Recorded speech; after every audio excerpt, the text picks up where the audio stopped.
petite vidéo que je vais faire concernant une question qui m'a été posée concernant donc une question concernant l'enseignement que je donne, concernant les implants, les sorts et les dettes karmiques. Alors, c'est trois grands thèmes que je vais essayer d'aborder avec vous. De quelle façon que la pleine conscience intuitive va nous permettre justement de pouvoir arriver à percevoir ces choses-là, qu'est-ce que c'est, etc. Donc, première des choses qui est très importante dans la pratique de la pleine conscience intuitive, laquelle j'insiste beaucoup, c'est d'abord avant tout la définition de ce qu'on donne à quelque chose. Par exemple, les implants. Alors, il faudrait d'abord avant tout définir qu'est-ce que c'est qu'un implant. Dans la tradition ésotérique et spirituelle, il est reconnu depuis très longtemps, quelque part, qu'il peut y avoir des perturbations dans le champ énergétique. OK? Alors, qu'est-ce que c'est qu'un implant? Alors, moi, ce que j'en sais des implants, c'est qu'on a souvent attribué ça à une certaine époque, à plusieurs années passées, parce que moi, ça fait quand même un certain nombre d'années que je pratique. Cette notion d'implant est attribuable souvent soit aux extraterrestres qui ont implanté des implants dans le champ énergétique d'une personne, ou encore, concernant donc des manifestations spirites, des entités qui vont faire des choses comme ça. Alors évidemment, ça c'est des conventions, c'est des langages, c'est comme des compréhensions de quelque chose. Est-ce que ces compréhensions sont justes? Hein?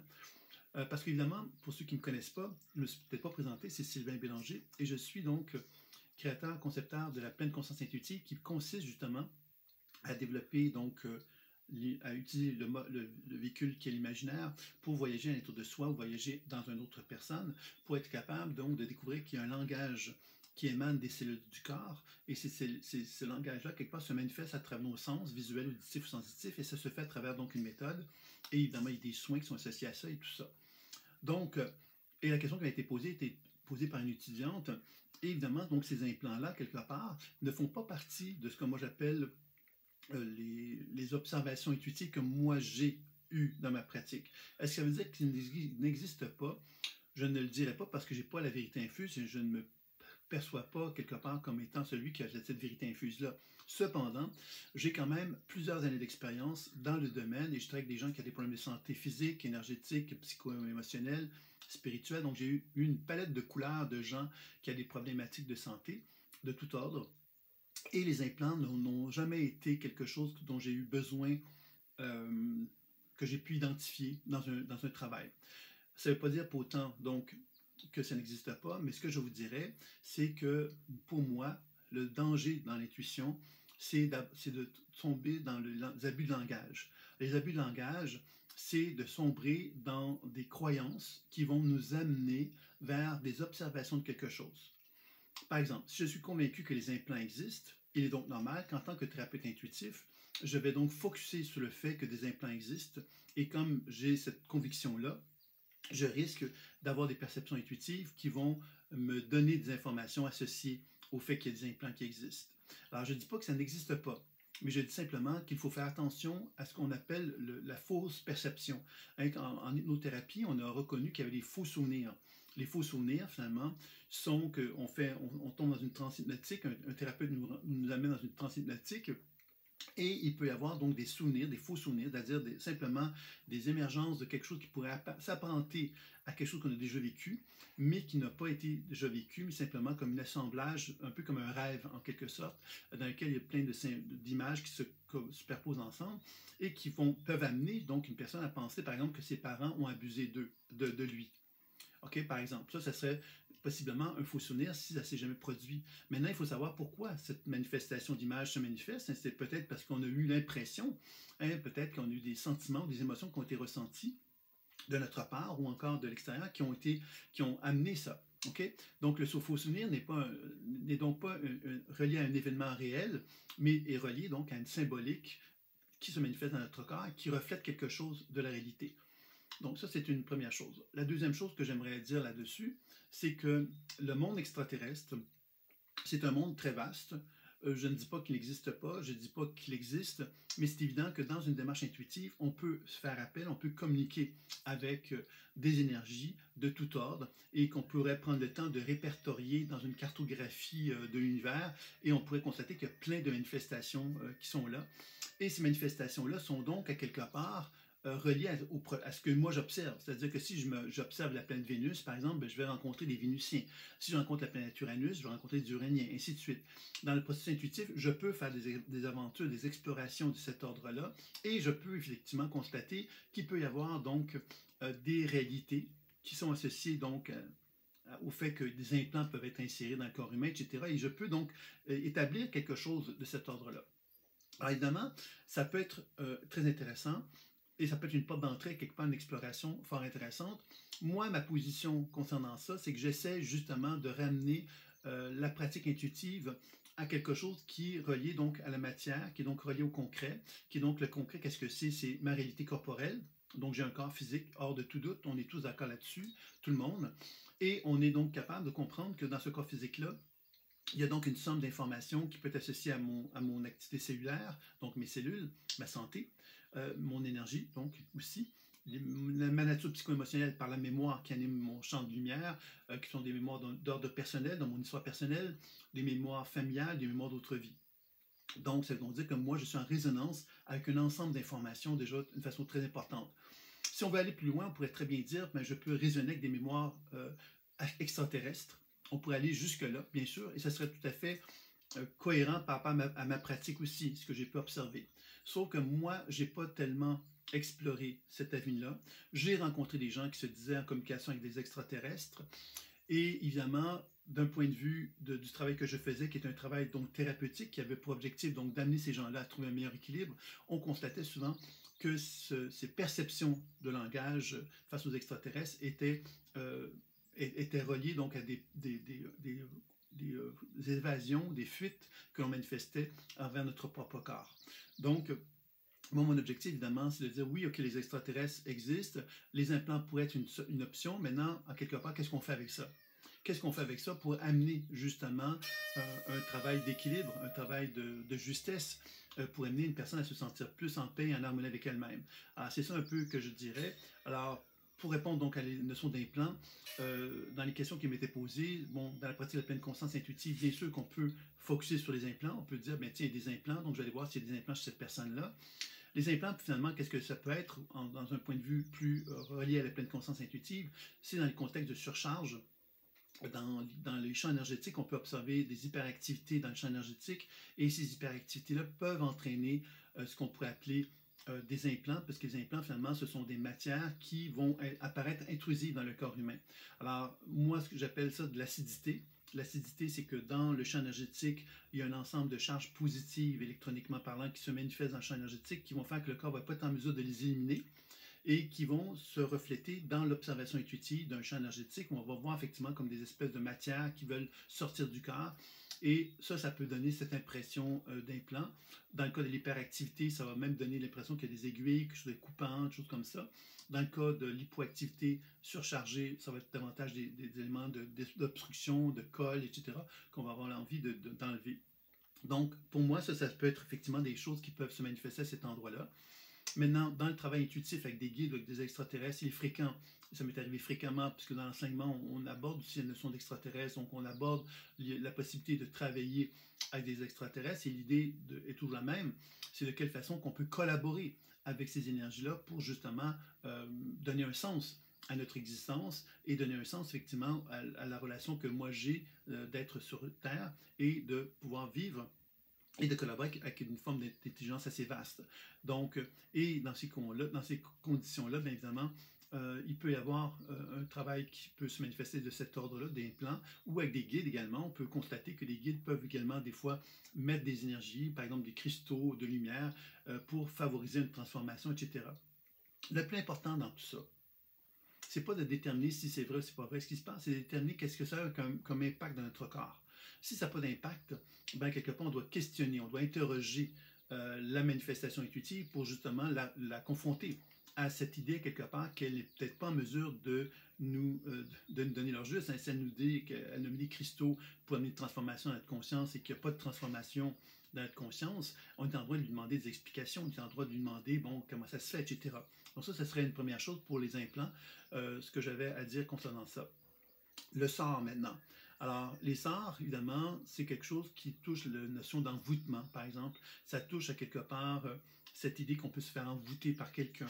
qu'on peut se faire lancer des mauvais sorts, se faire ensorceler. Tout ça, pour moi, ça revient avec l'idée de que j'ai déjà enseigné, cette notion d'alignement. Si moi je suis en alignement, je ne suis pas dans une position où je me fais manipuler par l'autre. Si je ne me fais pas manipuler par l'autre, je risque peu d'être finalement ensorcelé ou envoûté par quelqu'un. L'envoûtement, l'ensorcellement va se faire dans les conditions où je vais tomber, je vais succomber justement à la puissance, au pouvoir de l'autre. Je vais donc donner du pouvoir à l'autre. Et si je donne du pouvoir à l'autre, à ce moment-là, il peut y avoir plein de dynamiques qui vont se manifester. Un des exemples qu'on reconnaît en psychologie qui représente un peu cette notion de sort ou d'envoûtement ou je ne sais quoi, c'est les pervers narcissiques qui ont la capacité de jouer avec les émotions d'une autre personne et de façon à ce que l'autre personne, à quelque part, tombe en amour, tombe dans la toile d'araignée qu'il a tissée. Et à ce moment-là, cette personne va avoir un pouvoir sur cette personne-là et elle peut donc vivre des choses très difficiles parce que justement, le pervers narcissique va jouer avec les sentiments, les émotions de la personne pour essayer justement de la faire tomber et qu'il puisse en faire ce qu'il veut après. Ah oui, donc, alors je vous parle de ça, pourquoi? Parce que je veux juste simplement faire comprendre que la notion d'envoûtement est reliée au pouvoir, qu'on donne à quelqu'un. Moi, je suis convaincu que mon pouvoir, je l'ai, que je ne donne pas mon pouvoir à personne. Je ne serai pas avec cette idée qu'on me lance des sorts ou qu'on m'en fait des envoûtements. Parce que je vais considérer que j'ai un pouvoir, que ma vie est reliée donc à une action que je peux faire de ma vie pour trouver un sens à ma vie. Si je suis convaincu, par contre, que je n'ai pas de pouvoir, que les autres ont un pouvoir sur moi, mais c'est évident que je risque de me retrouver dans une position où je vais avoir l'impression qu'on va pouvoir avoir un pouvoir sur moi. Ça touche aussi la notion de possession.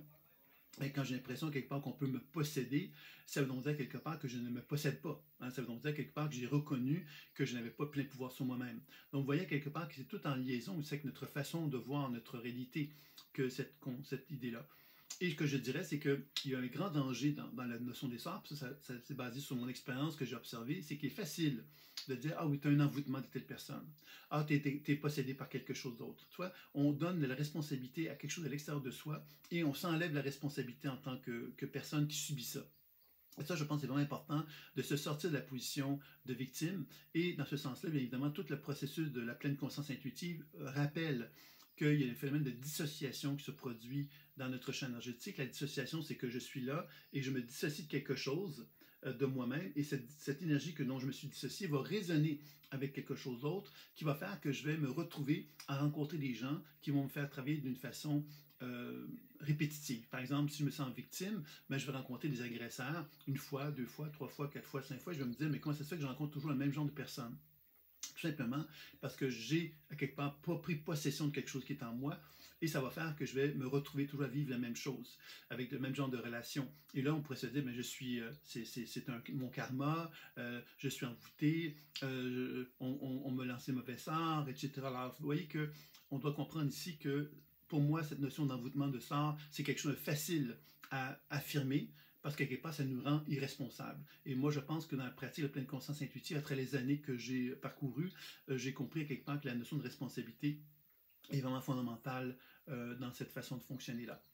Le troisième aspect, c'est les dettes karmiques qui étaient parlées ici. Alors, la dette karmique, évidemment, c'est quelque chose qui est en train d'évoluer beaucoup à travers le développement scientifique, parce que la dette karmique impose cette idée, une manivance à quelque part, que j'ai une âme qui se réincarne sur Terre, et à travers un cycle de vie sans fin, quelque part on pourrait voir comme ça, ben je traîne avec moi des poids karmiques d'autres vies, et que ces problématiques-là finalement font que j'ai donc, moi en tant qu'être humain, à subir un certain nombre de choses, qui est une dette, et que quand j'ai terminé cette dette-là, ben quelque part j'aurai donc accès à une vie meilleure.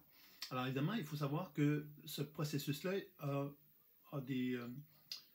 une vision limitative de la conscience humaine et les recherches sur les neurosciences actuellement mettent en évidence véritablement que le cerveau ne fonctionne pas sur ce principe, peut fonctionner sur un principe de limitation, c'est-à-dire de répéter toujours le même genre d'expérience. Le cerveau fonctionne avec des connexions neuronales, donc on peut concevoir que quand on a reconnu à quelque part que la vie c'était tout le temps la même chose qu'on doit vivre, bien, quelque part notre cerveau va se sentir rassuré, puis il va toujours vivre la même chose. Il va toujours avoir une espèce de répétition. Si dans notre champ énergétique, on ne reconnaît pas qu'on est animé par plein d'éléments qui bougent à l'intérieur de soi, bien évidemment, on va simplement reconnaître qu'on est Sylvain Bélanger et que ce Sylvain Bélanger ne bougera pas dans l'énergie, il va toujours rester figé dans son espace corporel. Donc, c'est donc dire qu'on ne changera pas. La notion de karma ou d'une dette karmique devient à ce moment-là totalement justifiée parce qu'elle nous rappelle à quelque part qu'il n'y a pas de mouvement dans la vie. On est constamment prisonnier de quelque chose, et cette prison-là, ben, quelque part, ben, nous emprisonne, puis elle nous garde prisonniers, tant et son temps qu'on n'a pas libéré quelque chose, tant et son temps qu'on n'a pas parvenu à faire une vie appropriée, juste, équilibrée. Et il faut comprendre ici que l'épigénétique a amené une réflexion tout à fait nouvelle et très intéressante, puisqu'elle met en évidence que ce qu'on pensait que le bagage génétique était quelque chose d'héréditaire, ça renforçait cette idée de karma. Et le fait qu'aujourd'hui on se rende compte que par la méditation, par l'alimentation, par des exercices physiques, on peut changer, faire des mutations dans les codes génétiques, mais ça met en évidence à quelque part qu'il est donc possible aussi d'envisager que le karma est quelque chose qui peut également aussi évoluer. Et on peut donc constater que par nos changements d'attitude, de compréhension de la vie, etc., on peut se libérer de nos croyances limitatives et donc dans ce sens-là de cette notion de dette karmique. Il faut rappeler aussi que le karma a été beaucoup investi par les religions, par la spiritualité pour contrôler la population, surtout en Inde, évidemment au départ. Donc, je ne voudrais pas aborder plus en détail cet aspect-là, mais c'est quand même quelque chose à laquelle il faut être attentif.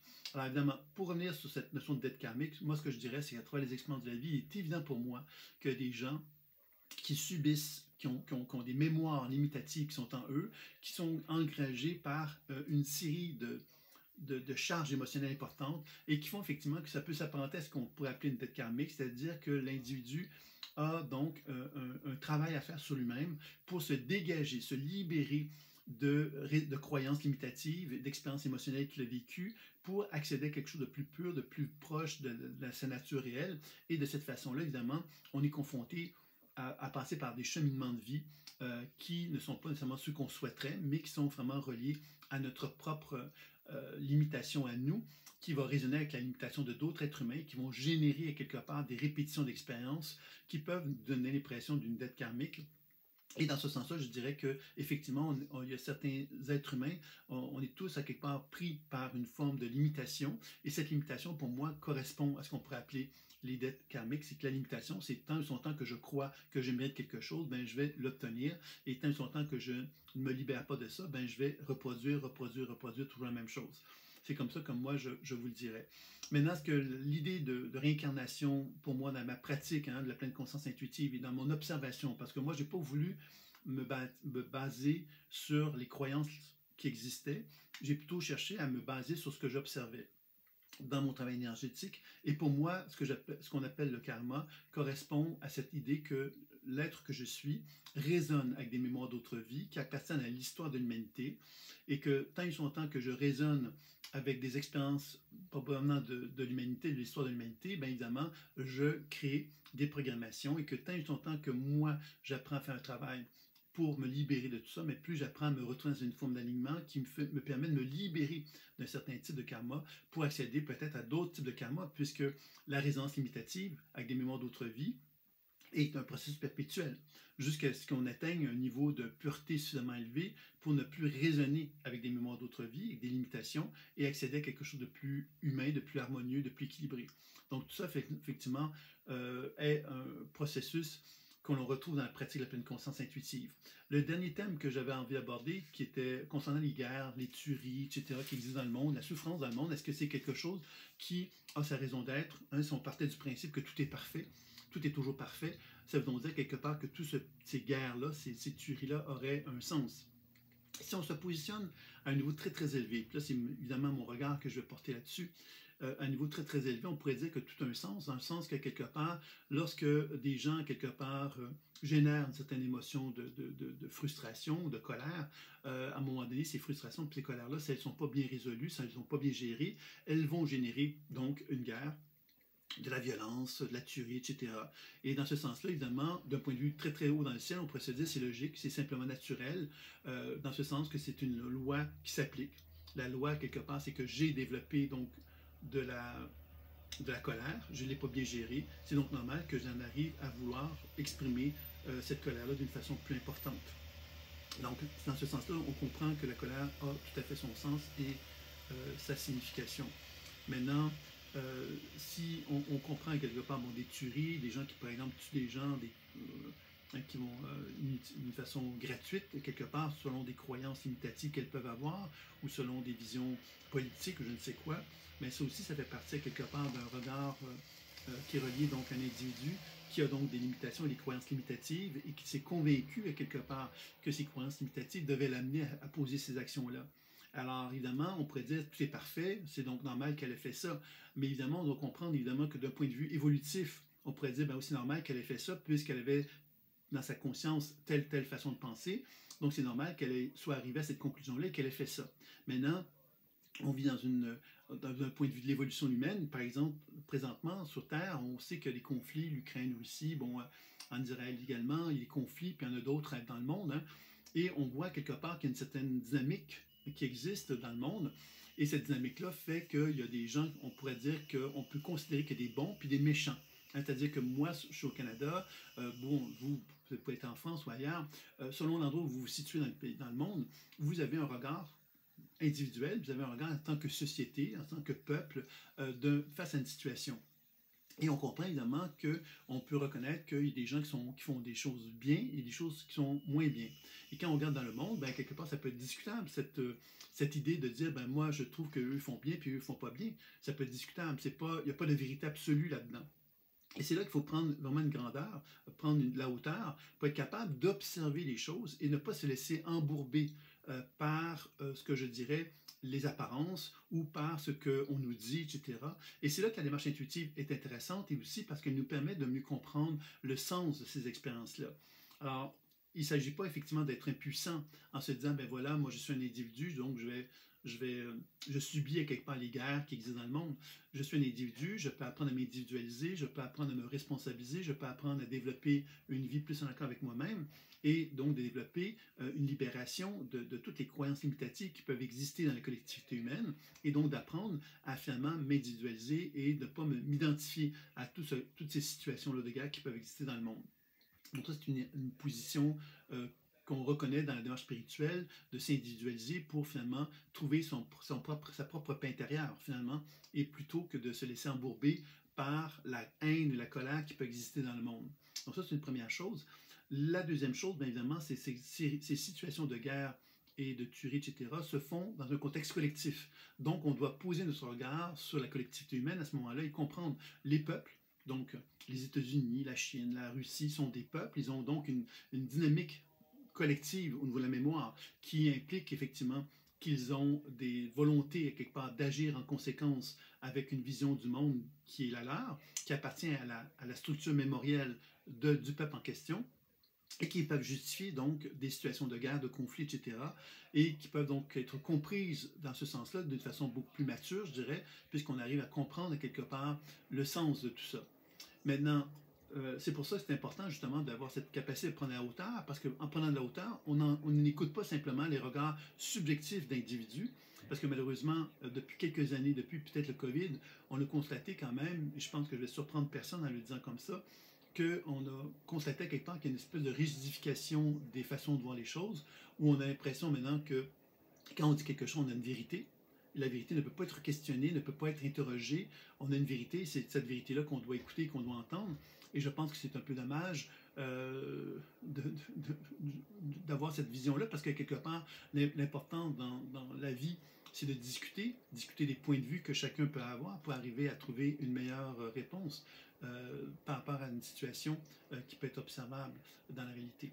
Donc, je pense que c'est important donc, de tenir compte de plusieurs points de vue. Et la démarche intuitive, c'est une démarche où on prend de la hauteur pour apprendre justement à comprendre qu'est-ce qui anime les peuples, qu'est-ce qui anime les collectivités, et donner sens aussi, donc à ce moment-là, aux guerres, à la tuerie. Donner sens ne signifie pas de dire que tout va bien, que c'est normal, que c'est superbe, il y a une guerre superbe, c'est normal, ça fait partie de l'évolution. Je pense que c'est peut-être pas comme ça qu'on doit l'envisager, mais plutôt de comprendre les choses. Comprendre les choses et de comprendre aussi où est-ce que se situe la conscience humaine. Si on a des guerres actuellement, c'est que la conscience humaine n'est pas capable de faire autrement, tout simplement. Est-ce que c'est bien? Non. Est-ce que c'est normal? Peut-être, de considérer la conscience humaine dans laquelle on est. Alors, je pense que c'est individuellement la même chose. Hein. Si moi, je ne me comporte pas adéquatement, ben quelque part, est-ce que c'est normal? Non. Mais est-ce que je suis capable de faire autrement? Peut-être pas. Donc, ça veut donc dire que ça fait partie d'une normalité dans le degré d'évolution de la conscience humaine. Et dans ce sens-là, les guerres et les tueries, c'est un peu, on peut les expliquer de la même façon que cette façon-là. Alors donc, la pleine conscience intuitive, elle nous permet de travailler sur tous ces aspects-là, puisque je viens d'en parler, puis je pense que c'était assez clair à ce niveau-là. Le questionnement dans la pratique intuitive, c'est donc basé sur, non pas sur des théories. Hein, encore là, les implants, par exemple, sont des éléments théoriques.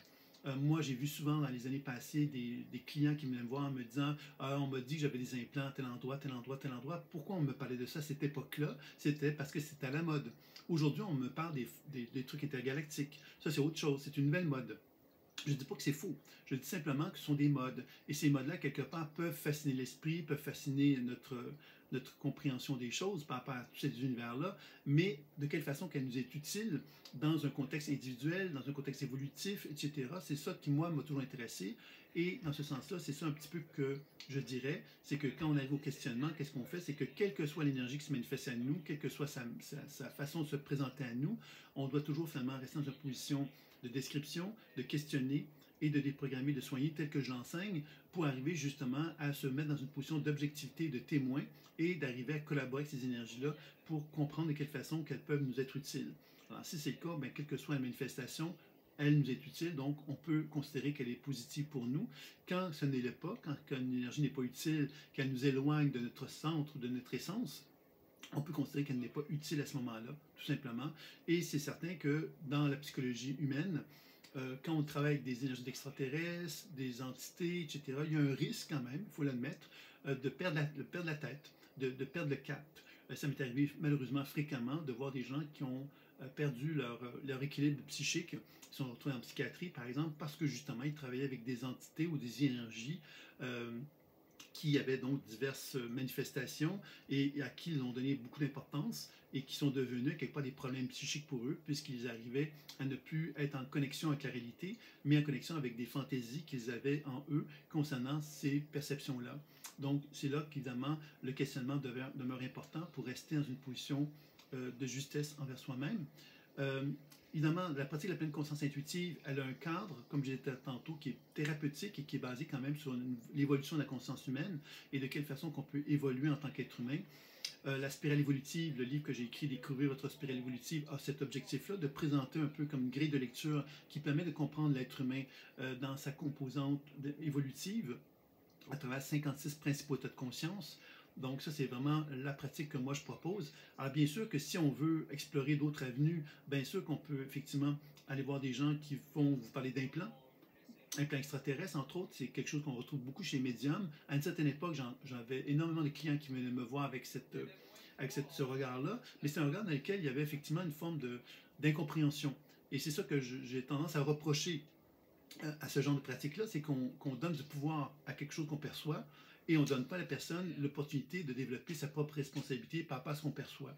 Par exemple, l'implant, mais si on l'enlève, on n'a pas donné d'informations à la personne sur le rôle qu'on avait pour arriver à être plus en paix ou en harmonie avec soi. Donc ça, c'est quelque chose qui est assez important pour moi dans la pratique. Donc, bien sûr qu'on peut aller voir des gens qui font des pratiques autres, qui vont vous présenter cette idée d'implant. Moi, j'essaie de présenter de façon plus globale tout ce qu'on peut faire avec la pratique intuitive en essayant d'éviter justement de se perdre dans des chambres, dans des pièces qui nous éloignent de l'essentiel. Tu sais, comme par exemple les sorts, les mauvais sorts, les envoûtements font partie également des risques qu'on peut se retrouver, de se perdre justement dans l'irresponsabilité de croire que, hein, comme les implants, c'est souvent une forme d'irresponsabilité qu'on retrouve encore une fois. On est malchanceux, un extraterrestre nous a mis un implant, etc. Alors, il y a quelque part, encore une fois, une forme d'irresponsabilité qu'on retrouve. Et les dettes karmiques aussi. Hein, une dette karmique, je suis malchanceux, j'ai une dette karmique. Alors, vous voyez que la notion de responsabilité ressort beaucoup dans tous ces termes-là et que moi, j'encourage beaucoup la notion de responsabilité qui nous rappelle évidemment à comprendre que oui, on subit un tas de choses, mais c'est pas parce qu'on subit un tas de choses qu'on est complètement soumis à ces tas de choses-là et qu'on peut apprendre justement à mieux comprendre, à mieux gérer, à mieux s'équilibrer. Et c'est ça un peu le sens de la pratique de la pleine conscience intuitive. Donc voilà, c'était un petit peu le sens, la réponse que j'avais à donner concernant ce questionnement-là. Alors, à très bientôt pour une prochaine fois.